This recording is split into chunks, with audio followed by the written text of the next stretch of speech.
Good morning. It's my morning at least. I'm trying to share the broadcast and it's not clicking to let me do that. Anyway, ask for share.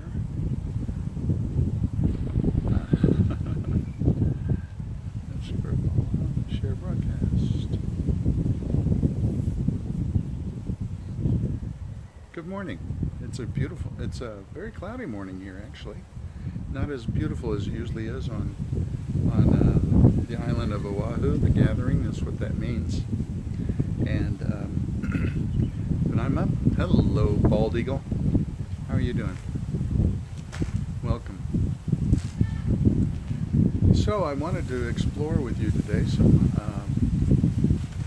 another mystic who writer and teller of tales, whom I have learned to appreciate in my life, and that's the mystic Jesus of Nazareth.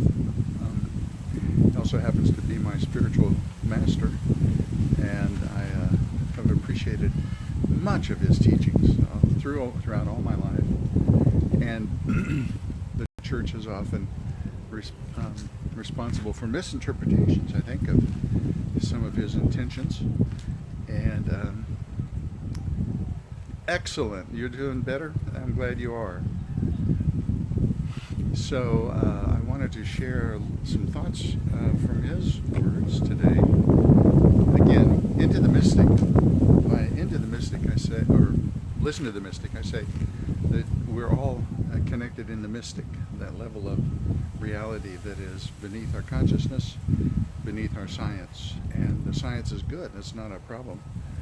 But there is that level down here in which I invite you in these poems that I like to read are ways of entering into the mystic. I like Van Morrison's song, Into the Mystic. Welcome, Turner. Come join in. Thank you for coming.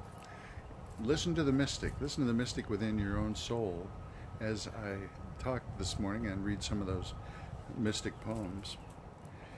I'm now a chaplain, hospice chaplain, and have been in the past, as a Presbyterian minister. But so I'm working with people who are dying, and I'm reaching back into my past and some of my understandings of some of the things I've read and cherished.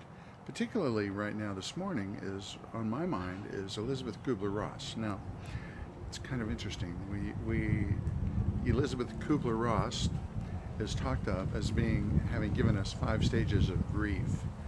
Those were not stages of grief. Those were 5 stages of dying. It was the person who was dying that, thank you, Philip, person's dying, as the person dies, moving through these 5 stages. Hello, Ellie. Welcome into the mystic. It's deep within your soul. Hi, Paul. So, I'm talking about being a hospice chaplain right now, and reaching into some of the teachings of Elizabeth Kubler-Ross. 5 stages of dying, not grief, but dying. And those stages of dying, from your end, are, first of all, denial. Second is anger. The third is bargaining. The 4th is depression. And the 5th is acceptance. And generally, people follow that pattern in some way. And what I want to propose to you today, in terms of listening to the mystic in ourselves, is that is really a movement of the ego. And I don't like talking about the death of the ego. I like to think that the ego is taken up into the greater purpose and the greater process of transformation and transfiguration. So let me explain. Denial. What is denial? Well, it's me saying, I can still do something about this. Right? Yeah, I'm going to die, but not yet. I'm going to do something about this, and I'm going to put it off. I'm going to figure out a way to avoid it. I'm working with the doctors. I'm fine. I'm good. The I language is there, clear.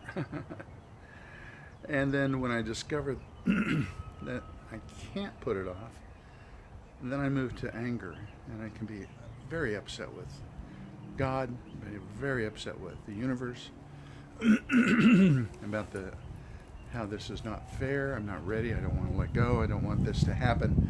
I'm going through the stages of dying, Elizabeth Kubler-Ross's stages, and saying this is ego involvement. And in anger, I get really pissed off. Third thing is denial. Bargaining. Again, okay, God, I tell you what, I will go to church. I will coach the football team. I will do the little league. I will do this and this and this. Just get me well. And that's, again, the ego is very prominent in that negotiation. As though this is all that there is, this level of the consciousness of the science of our see, hear, touch, feel five senses, and underneath is the mystic that I'm saying we're invited into. So here we are in negotiation.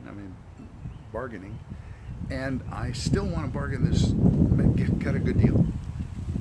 Donald Trump, the art of the deal. The best deal I'm going to make is to save my life here with you, God. Well, and then that doesn't work. That doesn't work. Or maybe it works for a short time, and we think we're on top of it again. There's a saying about foxhole Christians, We had a lot of foxhole preachers come out of World War II, men, because they were all men at the time, who in the midst of the foxhole, under fire, said, okay, God, if you get me out of here, I'm going to be a preacher. I'm going to go to church. I'm going to be a minister. I'll do that. You want me to do it? I'll do it.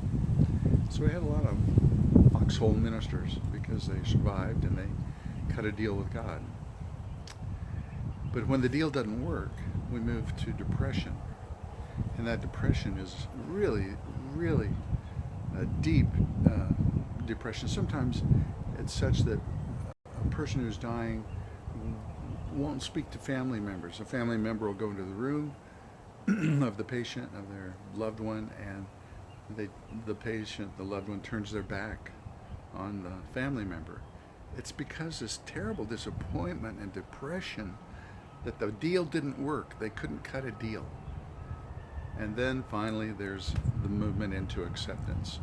And I consider acceptance that moment of clarity, that moment of union and oneness with all of creation here on this level, that this is a process that we're all involved in.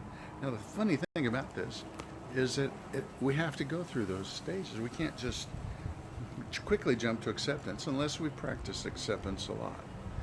In fact, Elizabeth Kubler-Ross noticed that oftentimes people who were farmers were able to move. No, I'm not familiar with Matthew Good. Tell me a little more about him. Those who were farmers were able to move to acceptance fairly quickly because they know creation. That's the process of creation. And what I'm saying is that our ego goes through these different stages and is elevated into the process that's greater than all of us. It's great. It's this huge process that we're all a part of, and we can connect with that in the mystic, underneath the science, underneath the senses, use of our five senses.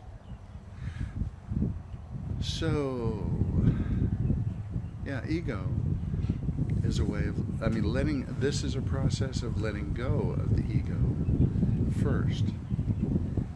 Now, what enables us to let go of the ego? Well, anxiety is what we're born into. You know that? We are really born into anxiety.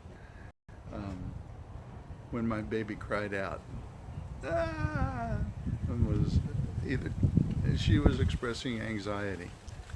She was either tired or hungry, and she had no way of knowing that she was going to have her needs met. It took her a while to learn to trust us, that we would respond to her anxiety, but it's the anxiety she was born into. So we're born into anxiety, and that anxiety is based on separateness. It's based on we being different from the rest of creation, feeling as though, thinking as though we are separate from this whole beautiful process. And Jesus, the mystic Jesus, said something quite different. Jesus said, oh, okay, thank you. Well, thanks for bringing up Matthew Good. I'll look him up.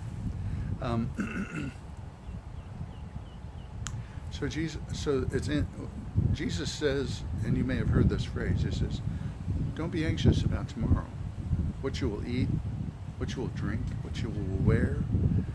Consider the lilies of the field. And here, look at these. I mean, look at this place. They don't toil or spin. They don't create anything. These flowers that we enjoy every day here in Hawaii, they don't do anything to get that beauty. He says, consider the lilies of the field. God has given them a raiment far more beautiful than Solomon, who was a really wealthy king of Judea. And so he says, your Father in heaven knows what you need and will provide. Not a sparrow falls from the tree that God doesn't know it. God counts the hairs on your head, and mine are getting less and less every day. And that's the kind of intimacy into which we enter in the mystic. That dimension of this is a process that's going to work. It's going to function. Everything is going to be there for us. And to enter into that involves a release of the ego that wants to make a bargain, that wants to make a deal, that wants to say, yes, say, I'm going to make it. But it's only as we go through those stages that we are able to release the ego, I believe. I'm going to read a little bit from Rumi, just because Rumi is so fascinating.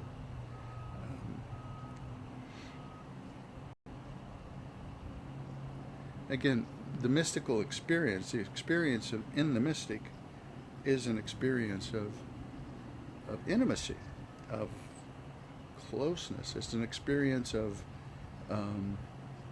presence and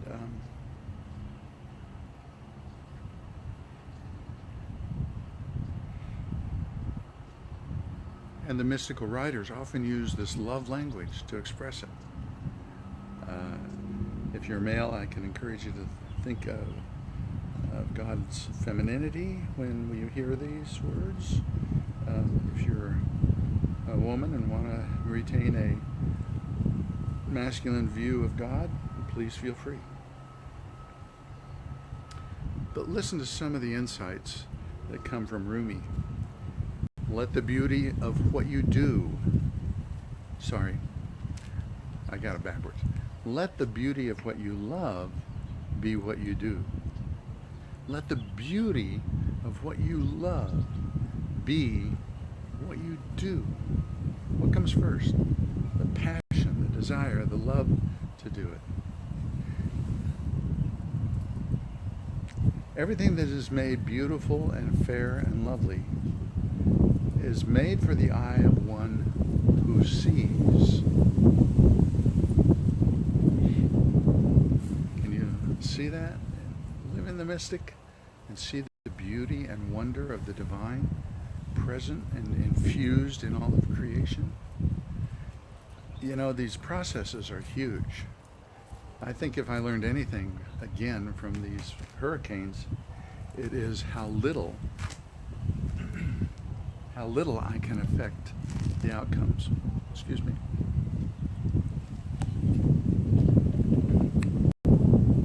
These processes are huge, and we often think that we can master the outcome of every process that we get into, but we can't. And boy, if the hurricanes don't tell us that, if climate change doesn't remind us of our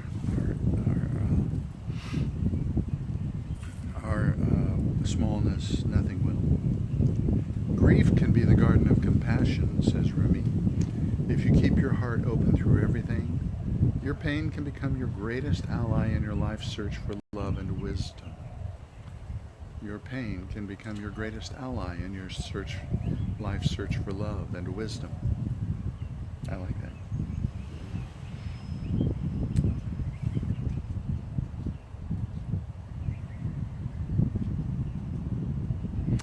And this is God, he says.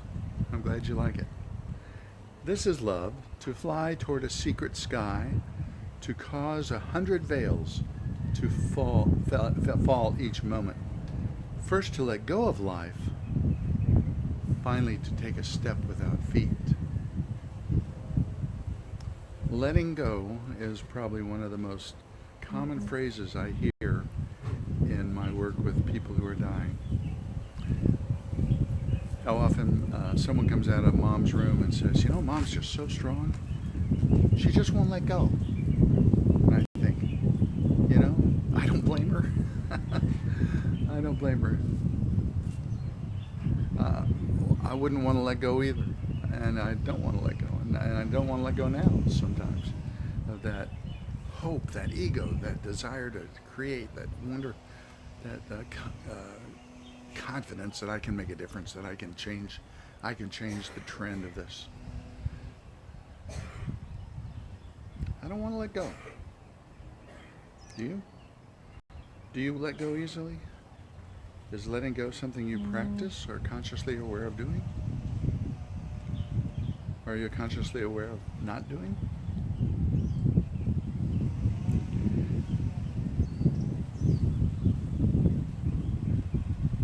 Your task is not to seek for love, but merely to seek and find all the barriers within yourself that you have built against love. What are the barriers that I have built in myself against love? When I can find those, I can begin to dismantle them. One, I believe, that is there is racism. And so that's one of the barriers. And look at those barriers and let them go. Let go, let go, let go. And here, letting go, does letting go make you feel a little bit scared? Try this. Why should I be unhappy? Every parcel of my being is in full bloom. Every parcel of my being is in full bloom. Letting go allows that bloom to come forward, to be full and fresh within yourself for others to see and experience. Well, one more. Let me do one more.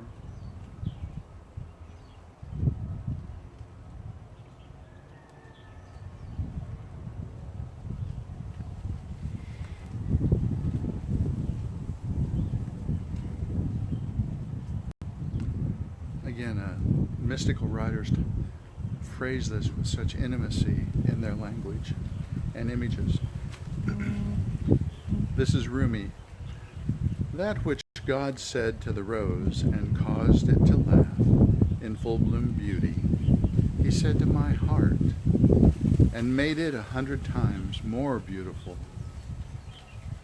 That which God said to the rose and made it bloom, God also said to my heart and made it even more beautiful. Listen to the whispers of God today, speaking to your heart, letting you... Did you hear the rooster in the background? Speaking to your heart and enabling you to bloom full. Thanks for joining with me. Welcome to the Mystic.